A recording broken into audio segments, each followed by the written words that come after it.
Haryana government Bandaru Dattatreya gentleman కు ప్రతిరూపమని ఆంధ్రప్రదేశ్ రాష్ట్ర ముఖ్యమంత్రి నారా చంద్రబాబు నాయుడు ప్రశంసించారు. సాధారణ వ్యక్తి జాతీయ స్థాయికి ఎదగడం మామూలు విషయం కాదని ఉద్ఘాటించారు. దత్తాత్రేయది పేరుకు హిందుత్వం, మతం భారతీయమని వ్యాఖ్యానించారు. హైదరాబాద్లోని శిల్పకళా వేదికలో జరిగిన హర్యానా గవర్నర్ బండారు దత్తాత్రేయ ఆటోబయోగ్రఫీ ప్రజల కథే నా ఆత్మకథ పుస్తకావిష్కరణ కార్యక్రమంలో ఏపీ సీఎం చంద్రబాబు పాల్గొని ప్రసంగించారు. దత్తాత్రేయ జెంటిల్మెన్కు ప్రతిరూపమని అన్నారు. దత్తన్న అని ప్రేమగా పిలుచుకుంటారని గుర్తు చేశారు.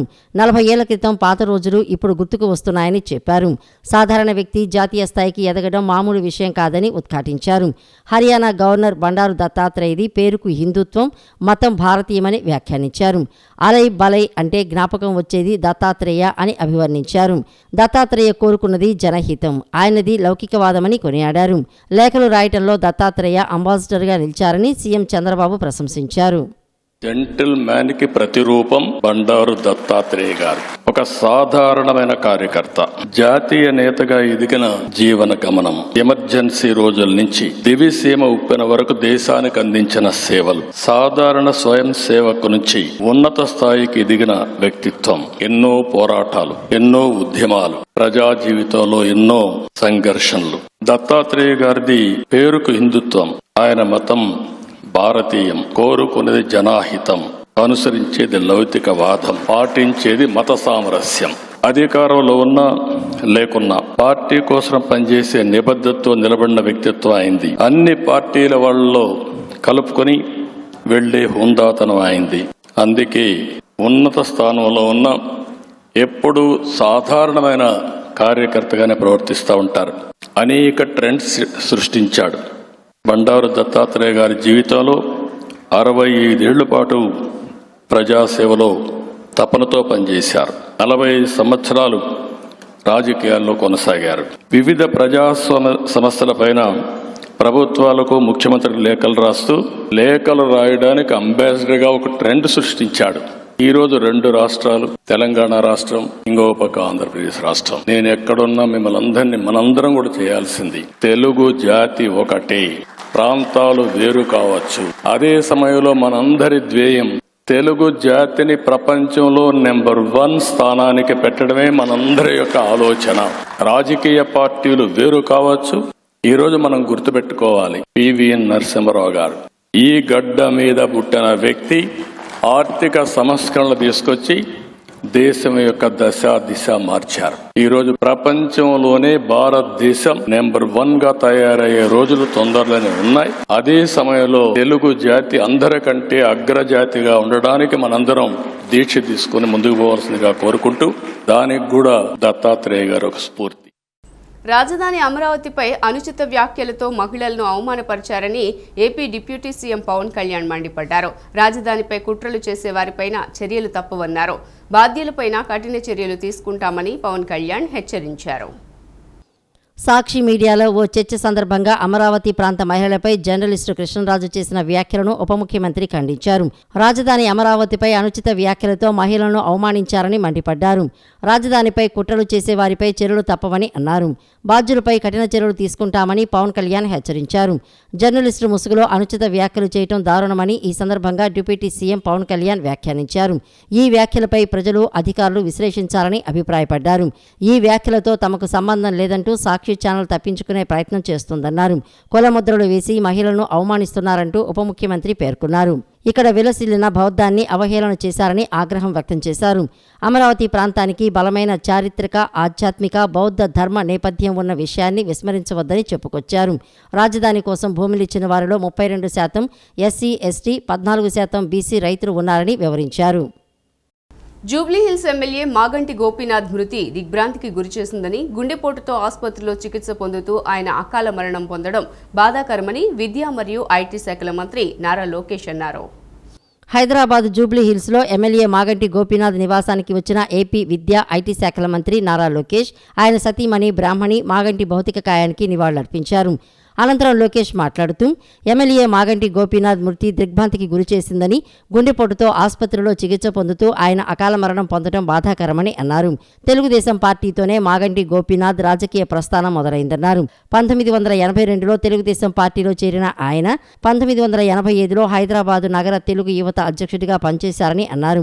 2014లో టీడీపీ తరపున ఎమ్మెల్యేగా గెలుపొందారని, ఎమ్మెల్యేగా వరుసగా 3 సార్లు విజయం సాధించి నియోజకవర్గ అభివృద్ధి, ప్రజా సంక్షేమం కోసం ఆయన కృషి చేశారని కొనియాడారు. మాగంటి ఆత్మకు శాంతి కలగాలని భగవంతుని ప్రార్థిస్తూ ఆయన కుటుంబ సభ్యులకు తన ప్రగాఢ సానుభూతిని తెలియజేస్తున్నామని అన్నారు. మహిళలను కించపరిచేలా వ్యవహరిస్తే ఎంతటి వారైనా చర్యలు తీసుకోవాలని సిపిఎం రాష్ట్ర కార్యదర్శి శ్రీనివాసరావు డిమాండ్ చేశారు. అమరావతి ప్రాంత మహిళలను కించపరిచేలా ఓ జర్నలిస్టు చేసిన వ్యాఖ్యలను ఆయన తీవ్రంగా ఖండించారు. అభ్యంతరం లేని ప్రభుత్వ స్థలాలను ఆక్రమించుకొని నివాసం ఏర్పరచుకున్న వారికి ఉచితంగా రిజిస్ట్రేషన్ చేస్తామంటూ ప్రభుత్వం జీవో నెంబర్ 30 జారీ చేసినా నేటికి అమలు కావడం లేదని సిపిఎం రాష్ట్ర కార్యదర్శి శ్రీనివాసరావు విమర్శించారు. విజయవాడలో మీడియాతో మాట్లాడిన శ్రీనివాసరావు తక్షణమే ల్యాండ్ అడ్వైజరీ కమిటీలను వేసి పేదవారికి ఇళ్లు, ఇళ్ల స్థలాల అంశాలను పరిష్కరించేలా క్యాంపెయిన్ చేయాలని డిమాండ్ చేశారు. మోడీ భజన చేయటం వల్లనే గత ప్రభుత్వం ఓటమి పాలైందని, యోగా మీద ఉన్న ధ్యాస సంక్షేమం మీద లేదని శ్రీనివాసరావు విమర్శించారు. అమరావతి రాజధానిని వేశ్యల రాజధానిగా ఒక ప్యానలిస్టు, కృష్ణంరాజు అనే ప్యానలిస్టు చేసినటువంటి వ్యాఖ్యానం చాలా అభ్యంతరకరమైంది, చాలా దారుణమైంది. దాన్ని సిపిఎం తీవ్రంగా ఖండిస్తున్నాము. ఇలాంటి వ్యాఖ్యానాలు టీవీ ఛానల్లో అనుమతించటం, దాన్ని డిజోన్ చేసుకోకుండా ఓన్ చేసుకోవటం లేదా ఎంకరేజ్ చేయటం చాలా పొరపాటు. ఒకవైపు ప్రజలు రాజధాని కోసం ఆందోళన సాగిస్తుంటే ఆ మహిళల్ని కించపరిచే విధంగా, వాళ్ళని అవమానపరిచే విధంగా ఇలాంటి వ్యాఖ్యానాలు చేయటం అనేది ఎట్టి పరిస్థితుల్లో కూడా అనుమతించకూడదు. రాష్ట్రంలో ప్రభుత్వ స్థలాల్లో లేదా రెవెన్యూ పోరంబోకుల్లో, కట్టల మీద, కాలువ గట్ల మీద ఎక్కడైనా సరే పేదవాళ్ళు ఇళ్ళు వేసుకుంటే అలాంటి వాళ్ళు దరఖాస్తులు పెట్టుకుంటే ఆ దరఖాస్తులన్నింటిని కూడా 4 రోజుల లోపల పరిష్కరించి ఇళ్ళు కేటాయిస్తాము. 150 గజాల లోపు వాళ్ళు వేసుకున్నటువంటి ఇల్లు ఉంటే అటువంటి పేదవాళ్ళందరికీ కూడా ఎలాంటి అపరాధ రుసుము లేకుండా, డబ్బులు వసూలు లేకుండా ఉచితంగా వాళ్ళ పేరుతో పట్టాలు ఇస్తాము, మహిళలకు పట్టాలు ఇస్తామని జీవో ఇచ్చారు. ఆ జీవోకి సంబంధించినటువంటి రెగ్యులేషన్స్ అన్నీ ఇచ్చారు. కానీ దీనికి ఎలాంటి పబ్లిసిటీ ఇవ్వలేదు ప్రభుత్వం. ప్రజలు ఎక్కడికక్కడ తెలుసుకొని దరఖాస్తులు పెట్టి తీసుకోవడం తప్ప దీని ప్రకారం ఒక ల్యాండ్ అడ్వైజరీ కమిటీ వేయాలి. డివిజన్ స్థాయిలో ప్రతి మండలానికి ల్యాండ్ అడ్వైజరీ కమిటీ వేయాలి. 5 నెలలు అయింది జీవో వచ్చి, ఇంతవరకు ఎక్కడా ల్యాండ్ అడ్వైజరీ కమిటీ వేయలేదు. అంటే ప్రభుత్వం ఎంత సీరియస్గా ఉందో. 2 సెంట్లు 3 సెంట్లు ఇస్తామని ప్రకటనలు చేయటం, జీవోలు ఇష్యూ చేయడంతో కాగితాల మీద ఉంటే అభివృద్ధి జరగదు. దాని బదులు మొత్తం రెవెన్యూ యంత్రాంగాన్ని అంతా ఈ ల్యాండ్ అడ్వైజరీ కమిటీలు వేసి ఇందులో వ్యవసాయ కార్మిక సంఘాలు, రైతు సంఘాలు, పట్టణ నివాస ప్రాంతాల కాలనీ వాసుల సంఘాలని కూడా పెడితే ప్రజలకు న్యాయం జరుగుతుంది. వాళ్ళ తరఫున వాయిస్ వినిపించేటువంటి ప్రతినిధులు కూడా ఉండాలి కమిటీల్లో. ఇంతకుముందు ఎట్లయితే పాత రోజుల్లో ల్యాండ్ అసైన్మెంట్ కమిటీలు ఉన్నాయో ఈ భూ సంస్కరణల భాగంగా ఇప్పుడు ఈ ల్యాండ్ అడ్వైజరీ కమిటీల్లో కూడా ప్రజాప్రతినిధులతో పాటు సంఘాల ప్రతినిధులు కూడా ఉంటే ప్రజల తరఫున మాట్లాడేవాళ్ళు ఉంటారు. ఇప్పుడు దరఖాస్తులు తీసుకుంటున్నారు కానీ వాటిని పూర్తి స్థాయిలో పరిశీలించడం లేదు. ఒకవైపు మొత్తం యంత్రాంగాన్ని పేదవాళ్ళ ఇళ్లకి పట్టాలు ఇవ్వటానికి వీటిని అన్నిటి కూడా స్క్రూటినీ చేసి చాలా వేగంగా స్పీడ్ ఆఫ్ డూయింగ్ బిజినెస్ అంటున్నారు. మేము అడుగుతున్నాం, ఇదేనా స్పీడ్ ఆఫ్ డూయింగ్ బిజినెస్ అంటే అని అడుగుతున్నాం. 5 నెలలైనా ఇంతవరకు ఒక అడుగు ముందు పడలేదు పేదవాళ్ళకి ఇల్లు ఇచ్చేటువంటి విషయంలో. ఏపీలో రేషన్ కార్డులను రద్దు చేసి నగదు బదిలీ చేస్తారనే వార్తల నేపథ్యంలో చంద్రబాబు ప్రభుత్వంపై సిపిఐ రాష్ట్ర కార్యదర్శి కె రామకృష్ణ మండిపడ్డారు. బియ్యం అక్రమ రవాణాను అడ్డుకోవడం కోసం డబ్బులు ఇస్తామంటున్నారని విమర్శించారు. బియ్యం షిప్పుల్లో పోయినా, లారీల్లో పోయినా ప్రభుత్వ పరిధిలోనే కదా జరిగేది అని ప్రశ్నించారు. గతంలో పవన్ వెళ్లి సీజ్ ద షిప్ అన్నారు. పవన్ షిప్ ని సీజ్ చేసినప్పుడు మీరు లారీలను సీజ్ చేయలేకపోతున్నారా అని నిలదీశారు. రాష్ట్రంలో 1,47,00,000 కార్డులున్నాయంటున్నారని, వరల్డ్ బ్యాంక్ సర్వేలో బిలో పోవర్టీ లైన్ బాగా తగ్గిపోయిందని 5.3% ఉంటుందన్నారు.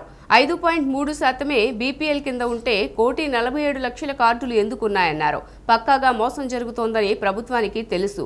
ఈ మోసంలో ఎవరెవరి ప్రమేయం ఉందో, డబ్బులు వసూలు చేస్తున్నారో ప్రభుత్వం వద్ద సమాచారం ఉందన్నారు.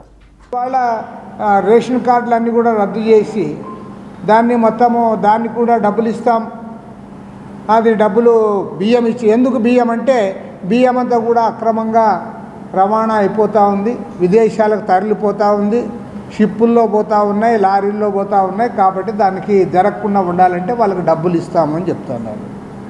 నేను అడుగుతూ ఉన్నా, మరి ఇక్కడ షిప్పుల్లో పోయినా, లారీల్లో పోయినా, లేదంటే అక్రమ రవాణా జరిగినా మీ గవర్నమెంట్లో జరుగుతుందా, లేకపోతే ఎక్కడన్నా వేరే గవర్నమెంట్లో జరుగుతుందా? మీ గవర్నమెంట్లో గతంలో జరిగిందంటే అది దానికంతా జగన్మోహన్ రెడ్డి కారణమని మీరే చెప్తారు. ఆడుండే ఎమ్మెల్యే కారణము అంటారు. పవన్ కళ్యాణ్ అయితే నేరుగా అక్కడ పోయి సీజ్ ద షిప్ అని కూడా, షిప్ను కూడా సీజ్ చేశావు. మరి ఇక్కడ ఇప్పుడు లారీలు సీజ్ చేయలేకపోతా ఉన్నావు. పైగా నాకు అర్థమే కాలే. ఇప్పుడు నేను కూడా ఈరోజు డేటా తెప్పించుకుంటే 1,47,00,000 కార్డులు ఉన్నాయని చెప్తా ఉన్నారు. అదే ఇవాళ మరోవైపు చెప్తున్నారు, ఈవెన్ వరల్డ్ బ్యాంక్ సర్వే అన్ని సర్వేలు చేశాము, IMF అందరూ చేస్తే ఓన్లీ 5.3% బిలో పావర్టీ లైన్లో ఉన్నారు. బిలో పావర్టీ లైన్ పూర్తిగా తగ్గిపోయింది అన్నారు. ఆంధ్రాలో ఇంకా తక్కువ ఉంటుంది. అయితే మరి నీకు 5.3% అనుకుందాంలే, 5.3% బిలో పావర్టీ లైన్లో ఉంటే నువ్వు 1,47,00,000 కార్డులు ఎందుకున్నాయి? ఆంధ్రప్రదేశ్ ప్రజలందరూ ఆరోగ్యంగా ఉండాలనే సదుద్దేశంతో మొదలుపెట్టిన యోగాంధ్ర కార్యక్రమం దిగ్విజయంగా నిర్వహించే క్రమంలో యోగా వల్ల ప్రజలకు కలిగే ఆరోగ్య ప్రయోజనాల గురించి అవగాహన కల్పించేటట్లు నిర్వహించాలని విజయవాడ నగరపాలక సంస్థ కమిషనర్ ధ్యాన్ చంద్ర అన్నారు. రాష్ట్ర ప్రభుత్వ ఆదేశాలను అనుసరిస్తూ నేడు సోమవారం ఉదయం ప్రతి సచివాలయం యోగా, దానివల్ల ప్రజలకు కలిగే ఆరోగ్య ప్రయోగాలు తెలియపరిచే విధంగా ప్రతి సచివాలయ పరిధిలో ర్యాలీలు నిర్వహించాలని స్పెషల్ ఆఫీసర్లను ఆదేశించారు. నగరంలోని 1 టౌన్ నగరపాలక సంస్థ ప్రధాన కార్యాలయంలో తన ఛాంబర్ నందు శాఖాధిపతులు, స్పెషల్ ఆఫీసర్లు, సిబ్బందితో విజయవాడ నగరపాలక సంస్థ కమిషనర్ ధ్యానచంద్ర టెలికాన్ఫరెన్స్ నిర్వహించారు. ఆంధ్రప్రదేశ్ రాష్ట్ర ప్రభుత్వ ఆదేశాలను అనుసరిస్తూ నేడు సోమవారం ఉదయం ప్రతి సచివాలయంలో యోగా, దానివల్ల ప్రజలకు కలిగే ఆరోగ్య ప్రయోజనాలు తెలియపరిచే విధంగా ప్రతి సచివాలయం పరిధిలో ర్యాలీలు నిర్వహించాలని స్పెషల్ ఆఫీసర్లను ఆదేశించారు. ప్రజలను, ప్రజాప్రతినిధులను భాగస్వాములను చేస్తూ ఈ ర్యాలీని నిర్వహించాలన్నారు. ప్రతి నియోజకవర్గంలో జోనల్ కమిషనర్లు ర్యాలీ నిర్వహించి ప్రజలకు యోగా వల్ల కలిగే ప్రయోజనాల గురించి అవగాహన కల్పించాలని తెలిపారు. విజయవాడ నగరపాలక సంస్థ పరిధిలో ప్రధాన rally Indira Gandhi municipal stadium corporation నుండి బెన్ సర్కిల్ వరకు జరగాలని అధికారులను ఆదేశించారు. అందుకు అనుగుణంగా అన్ని ఏర్పాట్లు చేయాలని అధికారులను ఆదేశించారు. ఆంధ్రప్రదేశ్ ప్రజలందరూ ఆరోగ్యంగా ఉండాలనే సదుద్దేశంతో మొదలుపెట్టిన యోగాంధ్ర కార్యక్రమం దిగ్విజయంగా నిర్వహించే క్రమంలో యోగా వల్ల ప్రజలకు కలిగే ఆరోగ్య ప్రయోజనాల గురించి అవగాహన కల్పించేటట్లు నిర్వహించాలని తెలిపారు. పాసిజం అంటే కాకులను కొట్టి గద్దలను మేపడం అన్న సందర్భంగా ప్రజల నోటి దగ్గర కూడు లాగేసి కార్పొరేట్ సంస్థలకు దోచిపెట్టడం అని ఎన్ఎస్పీ పార్టీ ప్రతినిధి డాక్టర్ శ్రీనివాసరావు పేర్కొన్నారు. దేశంలో జరుగుతున్న తాజా పరిస్థితులను ప్రజలు తెలుసుకునే లోపే మతం, IPL పేరుతో బీజేపీ ప్రభుత్వం ప్రజల మైండ్ పూర్తిగా డైవర్ట్ చేస్తోందని మండిపడ్డారు. నగరంలోని ఆటోనగర్ క్రాంతి రెసిడెన్స్ నందు ఫాసిజం నిన్న, నేడు సెమినార్ నిర్వహించారు. ఈ కార్యక్రమానికి మార్క్సిస్టు సిద్ధాంతవేత్త మజూద్ బిగిల్, కార్మిక పత్రిక ఎడిటర్ అభినవ్ సేహ్నా, ఎన్ఎస్పీ అధ్యక్షుడు ఆర్ రఘు, డాక్టర్ శ్రీనివాసరావులు ముఖ్య అతిథులుగా విచ్చేశారు. దేశంలో నడుస్తున్న ఫ్యాసిజం అనే అంశంపై ప్రధానంగా చర్చించారు. ఫ్యాసిజం అంటే క్యాపిటల్ వ్యవస్థను నష్టాల్లోకి నెట్టడమని అన్నారు. ప్రజలకు ఇచ్చే అన్ని హక్కులు లాక్కొని వారు చెల్లించే పనులు కూడా దోచేసి తిరిగి వారిపై భారం వేయటమని తెలిపారు. అవినీతి కుంభకోణాలు బయటపడుతున్నా వాటి నుంచి బయటపడే సత్తా కేవలం అధికారంలో ఉన్న బీజేపీ, ఆర్ఎస్లకే సాధ్యమని అన్నారు. బీజేపీ ప్రభుత్వం బడా కార్పొరేట్ సంస్థలకు కావలసిన సహజ వనరులను దోచిపెడుతోందన్నారు. బ్యాంకుల్లో కట్టాల్సిన లక్షల కోట్ల రూపాయలు కట్టకపోయినా ఎటువంటి చర్యలు తీసుకోరని పేర్కొన్నారు. దేశంలో జరుగుతున్న తాజా పరిస్థితులను ప్రజలు తెలుసుకునేలోపే మతం, IPL పేరుతో బీజేపీ ప్రభుత్వం ప్రజల మైండ్ పూర్తిగా డైవర్ట్ చేస్తోందని మండిపడ్డారు. ఫ్యాసిజం అంటే సింపుల్గా క్యాపిటలిస్ట్ సిస్టంలో రోజువారీగా క్రైసిస్లోకి వెళ్తూ ఉండటం. క్రైసిస్లోకి వెళ్ళడం అంటే వాళ్ళ యొక్క లాభాలు పడిపోవడం. మరి ఈ పడిపోతున్న లాభాలని ఎలా నిలబెడతారంటే, ఒకటి ప్రజలకు ఇచ్చేటువంటి అన్ని హక్కుల్ని తీసేయటం, ప్రజలకు వచ్చినటువంటి పన్నుల డబ్బుల్ని తమ డబ్బులుగా మార్చుకోవటం, అంటే పన్ను రాయితీలు పొందడం కానీ, సబ్సిడీస్ పొందడం కానీ ఈ రకంగా చేయటం, అలాగే ఆ బడ్డెని మొత్తాన్ని కూడా ప్రజల మీదకి మరల్చడం. మరి ప్రజలు కనుక ఎదురు తిరుగుతారేమో అనుకున్నప్పుడు ప్రజలను డైవర్ట్ చేసే ఎబిలిటీ ఉన్నటువంటి రాజకీయ పార్టీ అధికారంలోకి తీసుకురావటం, ఆ రకంగా ప్రజలను డైవర్ట్ చేసే రాజకీయ పార్టీలే ఫ్యాసిజంలో భాగంగా ఉంటాయి. అయితే ఫ్యాసిజానికి కొన్ని ప్రత్యేకమైన లక్షణాలు, కొన్ని చారిత్రక లక్షణాలు ఉంటాయి. ముఖ్యంగా ఫ్యాసిజం ఉంది అంటే ఖచ్చితంగా క్రైసిస్ ఉండాలి. క్రైసిస్తో పాటు దాన్ని హ్యాండిల్ చేయలేనటువంటి పరిస్థితికి పొలిటికల్ సిచ్యువేషన్ వచ్చి ఉండాలి. అంటే ఈరోజు భారతదేశంలో ఒక కాంగ్రెస్ పార్టీ ఈ రకమైనటువంటి పరిస్థితి, ఈరోజు ఉన్నటువంటి సిచ్యువేషన్ హ్యాండిల్ చేయలేని పరిస్థితిలోకి వస్తుంది. ఎక్కడైతే క్యాపిటలిస్ట్ సిస్టంలో లాభాలు ఇవ్వాలని చెప్పి అనుకుంటుందో అనుకున్న ప్రతి సందర్భంలోనూ అది అవినీతి కుంభకోణాలు బయటపడుతూ ఉన్నాయి. అలాంటి అవినీతి కుంభకోణాలు బయటపడినప్పుడల్లా ప్రజలను డైవర్ట్ చేయగలిగిన ఎబిలిటీ కాంగ్రెస్ పార్టీకి లేదు. ఆంధ్రప్రదేశ్ రాష్ట్రానికి చెందిన మెప్మాకు 9 స్కోచ్ ప్లాటినం అవార్డులు లభించాయి. పట్టణాల్లో పేదరిక నివారణకు కృషి చేసినందుకు ఇవి దక్కాయి. సెప్టెంబర్ 20న ఢిల్లీలో స్కోచ్ అవార్డుల ప్రదానోత్సవం జరగనుంది. ఈ కార్యక్రమంలో MEPMA mission director N Tej Bharat వీటిని అందుకోనున్నారు. ముఖ్యమంత్రి చంద్రబాబు నాయుడు, ఉప ముఖ్యమంత్రి పవన్ కళ్యాణ్, మంత్రి నారాయణ మెప్మా విభాగాన్ని అభినందించారు. ఉమ్మడి ఆంధ్రప్రదేశ్లో 2007 జూలైలో పట్టణ పేదరిక నిర్మూలన సంస్థ మెప్మా ఏర్పాటైంది. నగరపాలిక, పురపాలికలో దారిద్ర్య రేఖకు దిగువన ఉన్న కుటుంబాలలోని మహిళలతో సంఘాలను ఏర్పాటు చేసి వారికి పొదుపుతో పాటు స్వయం ఉపాధి అవకాశాలను కల్పించే దిశగా చర్యలు తీసుకుంటున్నారు. ఎంతో ఘన చరిత్ర కల శాతవాహన కళాశాలను కబ్జాలకు గురికాకుండా కాపాడుకుంటామని కళాశాల పూర్వ విద్యార్థి జేఏసీ నేత నవనీతం సాంబశివరావు స్పష్టం చేశారు. ఇందులో భాగంగా అన్ని పార్టీలు, విద్యార్థి సంఘాలు ముక్తకట్టంతో నిరసన తెలియజేస్తున్నాయని తెలిపారు. శాతవాహన కళాశాలను పరిరక్షించాలని కోరుతూ పూర్వ విద్యార్థులు, అధ్యాపకులు శాంతియుత నిరసన తెలిపారు. ఈ సందర్భంగా నవనీతం సాంబశివరావు మాట్లాడుతూ 1969లో స్థాపించబడిన ఈ కళాశాల ఎంతో మంది విద్యార్థులను గొప్పవారిగా తీర్చిదిద్ది సమాజానికి అందించిందన్నారు. 2 రోజుల క్రితం కొంతమంది దుర్మార్గంగా అర్ధరాత్రి కూల్చివేశారని ధ్వజమెత్తారు. తమ కళాశాలను పూర్వ విద్యార్థులుగా తామే కాపాడుకుంటామని ఆయన స్పష్టం చేశారు. ప్రధానంగా 1969లో స్థాపించబడినటువంటి ఈ శాతవాహన కాలేజీలో లక్షలాది మంది విద్యార్థులు విద్యని అభ్యసించడమే కాకుండా అనేక మంది ఈరోజు ఐఏఎస్, ఐపీఎస్, గ్రూప్ 1, గ్రూప్ 2 వివిధ రాజకీయ పార్టీ నాయకులుగా ఈ సమాజంలో ప్రముఖులుగా ముందుకు సాగినటువంటి పరిస్థితిని మనం చూశాం. ఈనాడు అర్ధరాత్రి 2 రోజుల క్రితం 1 గంటకు వచ్చి తెల్లవారుజాము 4 గంటల వరకు గేట్లు పగలగొట్టి లోపల గదులు పగలగొట్టి ఈ స్థలాన్ని కాజేయాలని ప్రొక్లైన్తో, జేసీబీలతో వచ్చారంటే ఈ అరాచక మూటల ఆటలను ఖచ్చితంగా నిరోధిస్తాం. ప్రధానంగా ఈ స్థలం ఉన్నటువంటిది ప్రభుత్వ స్థలం. ఈ స్థలం ఉన్నటువంటిది ఏమన్నా ఉంటే కోర్టు ద్వారా ముందుకు సాగాలే తప్ప వాళ్ళకి అటువంటిది ఉంటే పగలపోటు వచ్చి పోలీసు వారితో, అదేవిధంగా న్యాయస్థానాల నుంచి వచ్చేటువంటి అమీనాలతో కలిసి అది హ్యాండ్ ఓవర్ చేసుకునే వాళ్ళే తప్ప అర్ధరాత్రి పూట కాజేయాలని చెప్పేసి నిరంకుశ ప్రవర్తనని మేము నిరసిస్తున్నాం. సుప్రీంకోర్టు ఆర్డర్ ప్రకారం మేము ప్రవర్తించాము అని. ఏమిటి సుప్రీంకోర్టు కాలేజీని పగలగొట్టమని ఏమైనా ఆర్డర్ ఇచ్చిందా? ఇస్తే ఆ ఆర్డర్ చూపించండి. ఆర్డర్ కనుక చూపించినట్లయితే మేము సుప్రీంకోర్టు ఆర్డర్ని గౌరవిస్తాం. సుప్రీంకోర్టు మీకు కింది కోర్టుల్లోకి వెళ్ళి తేల్చుకోండి అంది. మరి మీరు కింది కోర్టులోకి వచ్చి ఎప్పుడు తెలుసుకున్నారో, మీకు ఎప్పుడు ఆర్డర్ వచ్చింది?